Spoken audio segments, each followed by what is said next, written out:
Ang susunod na programa ay rated PG. Patnubay at gabay ng magulang ay kailangan sa mga batang manonood.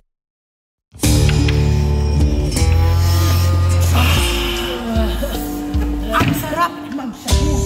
Sir, kung gumasok ko, King. Ano?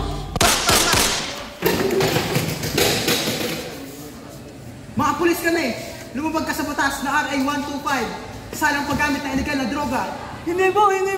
Wala mong halalan! Hindi mo ako gumagamit ng hamo! Sa presinto ka na lang magpaliwanag!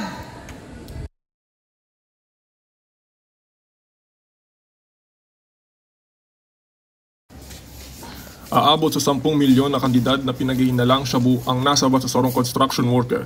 Kaibang sarong estudyante na nagkaklase sa Camarines Sur National High School matapos na madakop sa entrapment operation na ikinasakan sa tong kapulisan sa San Isidro, Cararayan, Naga City. Aminado ang mga sospek na nagpapabakal ng shabu. Aniya, dipisil daan na makahanap ng trabaho ay di sa Naga, kaya nagibulinda ini. Curious pa ako. Gusto ko pong manamit ang lang sa pagkandroga. Ara mo na maraot yan. Iyo po. Kahit mo lang po pantustos, pandagdag po sa kita kong kadikit. Nangangapudan ng PNP sa mga nagagamit asin nagpapabakalin droga na pundunan mga iligal na aktibidad na ini. Saro pa sa mga nadakop ay igong kapansanan asin kaibaan sa komunidad kang sa tong katutubo o Bugkalo tribe. Ano mo mga bunalan. Hindi mo bunaw na.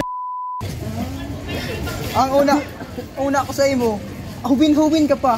Tano ka nagagamit ng illegal na droga? Ano mo nga na sa'yo?